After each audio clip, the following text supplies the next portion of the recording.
ಸ್ನೇಹಿತರೆ, ಇವತ್ತಿನ ವಿಡಿಯೋದಲ್ಲಿ 2026ರ ಹೊಸ ವರ್ಷದಲ್ಲಿ ಕಟಕ ರಾಶಿಯವರ ಕಟಕ ರಾಶಿ, ಕರ್ಕ ರಾಶಿ ಅಥವಾ ಕರ್ಕಾಟಕ ರಾಶಿ ಯಾವ ರೀತಿ ಬೇಕಾದರೂ ಕರಿಬೋದು.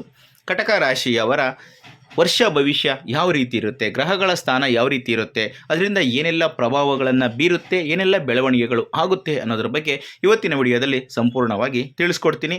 ಹಾಗಾಗಿ ಈ ವಿಡಿಯೋನ ಎಲ್ಲೂ ಸ್ಕಿಪ್ ಮಾಡದೆ ಕೊನೆವರೆಗೂ ನೋಡಿ. ಹಾಗೆ ನೀವೇನಾದರೂ ನಮ್ಮ ಚಾನಲ್ಗೆ ಹೊಸಬರಾಗಿದ್ದರೆ ದಯವಿಟ್ಟು ಈ ಕೂಡಲೇ ಸಬ್ಸ್ಕ್ರೈಬ್ ಮಾಡ್ಕೊಳ್ಳಿ. ಸ್ನೇಹಿತರೆ, ಮೊದಲನೇದಾಗಿ ಪುನರ್ವಸು ನಕ್ಷತ್ರದ 4 ಪಾದಗಳು, ಮತ್ತು ಪುಷ್ಯ ನಕ್ಷತ್ರದ 4 ಪಾದಗಳು, ಮತ್ತು ಆಶ್ಲೇಷ ನಕ್ಷತ್ರದ 1 ಪಾದ, ಇದರಲ್ಲಿ ಜನಿಸಿದಂಥವರು, ಈ 3 ನಕ್ಷತ್ರಗಳಲ್ಲಿ ಜನಿಸಿದಂಥವರು ಕರ್ಕಾಟಕ ರಾಶಿಗೆ ಸೇರ್ತಾರೆ. ಈ ಕರ್ಕಾಟಕ ರಾಶಿಯ ಅಧಿಪತಿ ಚಂದ್ರ. ಕರ್ಕಾಟಕ ರಾಶಿಯವರಿಗೆ 2026 ಒಂದು ಪರಿವರ್ತನೆಯ ವರ್ಷವಾಗಿರುತ್ತೆ. ಕಷ್ಟದ ದಿನಗಳು ಕಳೆದು ದೈವ ಕೃಪೆ ಸಿಗುವಂತಹ ಸಮಯ.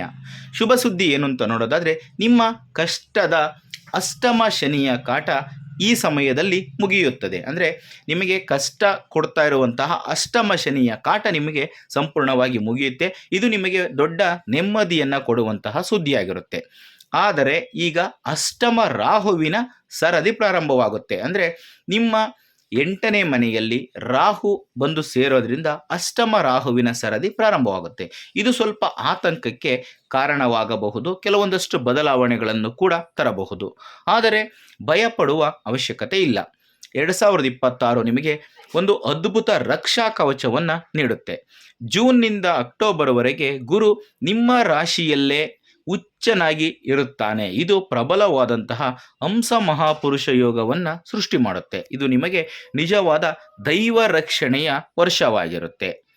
ಸ್ನೇಹಿತರೆ, ಈ 2026 ಒಂದು ದೀರ್ಘಕಾಲದ ಕತ್ತಲೆಯಿಂದ ಬೆಳಕಿನೆಡೆಗೆ ಬರುವಂತೆ ಭಾಸವಾಗುತ್ತದೆ. ಅತ್ಯಂತ ಮುಖ್ಯವಾಗಿ ಶನಿಯು 9ನೇ ಮನೆಯಾದ ಮೀನ ರಾಶಿಯಲ್ಲಿ ಭಾಗ್ಯದ ಸ್ಥಾನದಲ್ಲಿ ವರ್ಷ ಪೂರ್ತಿ ಇರ್ತಾನೆ.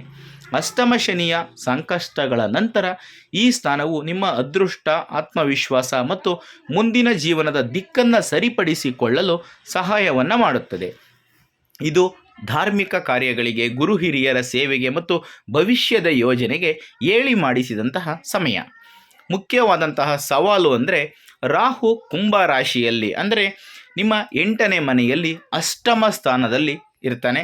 ಡಿಸೆಂಬರ್ 6ರವರೆಗೆ ಇರ್ತಾನೆ. ಅಷ್ಟಮ ರಾಹು ಅನಿರೀಕ್ಷಿತ ಘಟನೆಗಳು, ಮಾನಸಿಕ ಗೊಂದಲ ಮತ್ತು ಕಾಣದ ಭಯವನ್ನು ತರುವ ಸಾಧ್ಯತೆ ಇದೆ. ಇದು ಸಮಸ್ಯೆಗಳಿಂದ ಓಡಿ ಹೋಗುವಂತಹ ಸಮಯವಲ್ಲ, ಬದಲಿಗೆ ಧೈರ್ಯದಿಂದ ಎದುರಿಸುವಂತಹ ಸಮಯವಾಗಿರುತ್ತೆ. ಇನ್ನು ಗುರುವಿನ ಸಂಚಾರ. ಗುರು ಪಾಠ ಮತ್ತು ಫಲ ಎರಡನ್ನೂ ಕೂಡ ನೀಡ್ತಾನೆ. ವರ್ಷದ ಆರಂಭದಲ್ಲಿ ಅಂದರೆ ಜೂನ್ 1ರವರೆಗೆ ಗುರು ನಿಮ್ಮ 12ನೇ ಮನೆಯಲ್ಲಿ ಅಂದರೆ ಮಿಥುನ ರಾಶಿಯಲ್ಲಿ ಇರ್ತಾನೆ. ಇದು ವ್ಯಯ ಗುರುವಾಗಿರುತ್ತೆ. ಆರೋಗ್ಯ, ವಿದೇಶಿ ಪ್ರಯಾಣ ಅಥವಾ ಶುಭ ಕಾರ್ಯಗಳಿಗಾಗಿ ಹೆಚ್ಚು ಖರ್ಚಾಗುವಂತಹ ಸಾಧ್ಯತೆ ಇರುತ್ತೆ. ಹಾಗಾಗಿ ಇದು ವ್ಯಯ ಗುರುವಾಗಿ ನಿಮಗೆ ಸಾಧ್ಯವಾಗಿ ಕಾಣಿಸುತ್ತೆ. ಆದರೆ ಅಸಲಿ ಮ್ಯಾಜಿಕ್ಕು ಜೂನ್ 2ನೇ ತಾರೀಕಿಂದ ಆರಂಭವಾಗುತ್ತೆ. ಗುರು ತನ್ನ ಉಚ್ಚ ರಾಶಿಯಾದಂತಹ ಕರ್ಕಾಟಕ ರಾಶಿಗೆ ಪ್ರವೇಶವನ್ನು ಮಾಡ್ತಾನೆ. ಅಂದರೆ ನಿಮ್ಮ ರಾಶಿಗೆ ಪ್ರವೇಶವನ್ನು ಮಾಡ್ತಾನೆ. ಈ ಸಂದರ್ಭದಲ್ಲಿ ಅಕ್ಟೋಬರ್ 30ರವರೆಗೆ ಈ ಕರ್ಕಾಟಕ ರಾಶಿಯಲ್ಲಿ ಗುರು ಇರ್ತಾನೆ. ಅಂದರೆ ಜೂನ್ 2ನೇ ತಾರೀಕು ನಿಮ್ಮ ರಾಶಿಗೆ ಬಂದರೆ ಅಕ್ಟೋಬರ್ 30ನೇ ತಾರೀಕಿನವರೆಗೂ ಕೂಡ ನಿಮ್ಮ ರಾಶಿಯಲ್ಲಿಯೇ ಇರ್ತಾನೆ. ಇದು ಕರ್ಕಾಟಕ ರಾಶಿಯವರಿಗೆ ಶಕ್ತಿಶಾಲಿ ಹಂಸಯೋಗವನ್ನು ಸೃಷ್ಟಿ ಮಾಡುತ್ತೆ. ಇದು ಬುದ್ಧಿವಂತಿಕೆ, ಮನ್ನಣೆ ಮತ್ತು ರಕ್ಷಣೆಯನ್ನು ಕೂಡ ನೀಡುತ್ತೆ. ಅಕ್ಟೋಬರ್ 31ರ ನಂತರ ಗುರು ಸಿಂಹ ರಾಶಿಗೆ ಅಂದರೆ ನಿಮ್ಮ ರಾಶಿಯ 2ನೇ ಮನೆಗೆ ಪ್ರವೇಶವನ್ನು ಮಾಡ್ತಾನೆ. ಇದು ಆರ್ಥಿಕ ಪರಿಸ್ಥಿತಿ ಮತ್ತು ಕೌಟುಂಬಿಕ ನೆಮ್ಮದಿಯನ್ನು ಸುಧಾರಿಸುತ್ತದೆ. ಡಿಸೆಂಬರ್ 6ರಂದು ರಾಹು ಕೇತುಗಳ ಬದಲಾವಣೆ ಆಗುತ್ತೆ. ಅಷ್ಟಮ ರಾಹು ಮುಗಿದು ರಾಹು 7ನೇ ಮನೆಗೆ ಬರ್ತಾನೆ, ಅಂದರೆ ಮಕರ ರಾಶಿಗೆ ಬರ್ತಾನೆ. ಅದೇ ಸಮಯದಲ್ಲಿ ಕೇತು ನಿಮ್ಮ 1ನೇ ಮನೆಗೆ ಬರ್ತಾನೆ. 1ನೇ ಮನೆಗೆ ಅಂದರೆ ನಿಮ್ಮ ರಾಶಿಗೆ ಅಂದರೆ ಕರ್ಕಾಟಕ ರಾಶಿಗೆ ಬರ್ತಾನೆ. ಡಿಸೆಂಬರ್ ತಿಂಗಳು ನಿಮಗೆ ಮಾನಸಿಕ ನೆಮ್ಮದಿಯನ್ನು ತರುವಂತಹ ತಿಂಗಳಾಗಿರುತ್ತೆ. ಆದರೆ 2027ರಲ್ಲಿ ಸಂಬಂಧಗಳ ಬಗ್ಗೆ ಮತ್ತು ನಿಮ್ಮ ಬಗ್ಗೆಯೇ ನೀವು ಹೆಚ್ಚು ಯೋಚಿಸುವಂತೆ ಮಾಡುತ್ತೆ. 2026ರಲ್ಲಿ ನಿಮಗೆ ನೆಮ್ಮದಿ ಸಿಕ್ಕಿದ್ರೂ ಕೂಡ 2027 ಪ್ರಾರಂಭವಾಗ್ತಿದ್ದಂಗೆ ಸಂಬಂಧಗಳ ಬಗ್ಗೆ ಮತ್ತು ನಿಮ್ಮ ಬಗ್ಗೆ ನೀವೇ ಹೆಚ್ಚು ಯೋಚನೆ ಮಾಡುವಂತೆ ಮಾಡುತ್ತೆ. ಆದರೆ ಮುಂದೆ ಏನೋ ಆಗುತ್ತೆ ಅಂದ್ಕೊಂಡು ಈಗಲೇ ಭಯ ಪಡೋದಕ್ಕಿಂತ ಈ ಕ್ಷಣ 2026 ನಮಗೆ ಒಳ್ಳೆಯ ರೀತಿಯಲ್ಲಿ ಶುಭ ಫಲಗಳನ್ನು ತರ್ತಿದೆ ಅಂದಾಗ ಅದನ್ನು ಅನುಭವಿಸೋದಕ್ಕೆ ರೆಡಿಯಾಗಿರಬೇಕು. 2027 ಬರೋ ಸಮಯದಲ್ಲಿ ಏನೆಲ್ಲ ಎದುರಿಸಬೇಕಾಗುತ್ತೆ ಅನ್ನೋದಕ್ಕೆ ನಾವು ಸಿದ್ಧವಾಗಿರಬೇಕು ಅಷ್ಟೇ. ಒಟ್ಟಾರೆಯಾಗಿ 2026 ಗಾಯಗಳನ್ನು ಗುಣಪಡಿಸಿಕೊಳ್ಳುವಂತಹ ವರ್ಷವಾಗಿರುತ್ತೆ.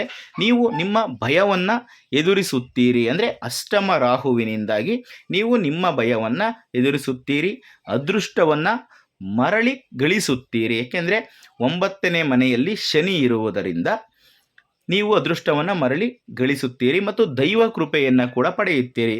ಅದು ಏನಕ್ಕೆ ಅಂತಂದರೆ 1ನೇ ಮನೆಯಲ್ಲಿ ಉಚ್ಚ ಸ್ಥಾನದಲ್ಲಿ ಗುರು ಇರುವುದರಿಂದ, ಅಂದರೆ ಗುರು ಕರ್ಕಾಟಕ ರಾಶಿಯಲ್ಲಿಯೇ ಇರುವುದರಿಂದ, ಅದರಲ್ಲೂ ಉಚ್ಚ ಸ್ಥಾನದಲ್ಲಿ ಇರುವುದರಿಂದ ದೈವ ಕೃಪೆಯನ್ನು ಮರಳಿ ಪಡೆಯುತ್ತೀರಿ. ಇದನ್ನು ಸರಿಯಾಗಿ ಬಳಸಿಕೊಂಡರೆ ನಿಮ್ಮ ಜೀವನದ ಗತಿಯನ್ನೇ ನೀವು ಬದಲಾಯಿಸಿಕೊಳ್ಳಬಹುದು. ಸ್ನೇಹಿತರೆ, ಇದಿಷ್ಟು 2026ರ ಹೊಸ ವರ್ಷದಲ್ಲಿ ಕರ್ಕಾಟಕ ರಾಶಿಯವರಿಗೆ ಶನಿ, ಗುರು ಮತ್ತು ರಾಹು ಕೇತುವಿನಿಂದ ಏನೆಲ್ಲ ಪರಿಣಾಮಗಳು ಆಗ್ತವೆ, ಏನೆಲ್ಲ ಪ್ರಭಾವವನ್ನು ಗ್ರಹಗಳು ಬೀರ್ತವೆ, ಅದರಿಂದ ಏನೆಲ್ಲ ಫಲಗಳು ಸಿಗ್ತವೆ, ಯಾವ ಯಾವ ಕ್ಷೇತ್ರದಲ್ಲಿ ಏನು ಬದಲಾವಣೆ ಆಗುತ್ತೆ, ಯಾವ ಸಂದರ್ಭದಲ್ಲಿ ಧೈರ್ಯದಿಂದ ಎದುರಿಸಬೇಕಾಗುತ್ತೆ, ಇದೆಲ್ಲದಕ್ಕೂ ಸಂಬಂಧಪಟ್ಟಂತಹ ಮಾಹಿತಿಯನ್ನು ನಾನು ತಿಳಿಸ್ಕೊಟ್ಟಿದ್ದೀನಿ. ಈ ಒಂದು ಮಾಹಿತಿ ನಿಮಗೆ ಇಷ್ಟ ಆದರೆ ಈ ವಿಡಿಯೋಗೆ ಒಂದು ಲೈಕ್ ಕೊಡೋದನ್ನು ಮರಿಬೇಡಿ. ಇಂಥದ್ದೇ ಮತ್ತಷ್ಟು ಮಾಹಿತಿಗಳಿಗಾಗಿ ನಮ್ಮ ಚಾನಲನ್ನು ಸಬ್ಸ್ಕ್ರೈಬ್ ಮಾಡಿಕೊಂಡು ಪ್ರತಿನಿತ್ಯ ನೋಡ್ತಾ ಇರಿ. ಮುಂದಿನ ವಿಡಿಯೋದಲ್ಲಿ ಮತ್ತೊಂದು ಹೊಸ ರಾಶಿ ಹೊಸ ವಿಷಯದೊಂದಿಗೆ ಸಿಗ್ತೀನಿ. ಎಲ್ರಿಗೂ ಕೂಡ ಒಳ್ಳೆಯದಾಗಲಿ. ಧನ್ಯವಾದಗಳು.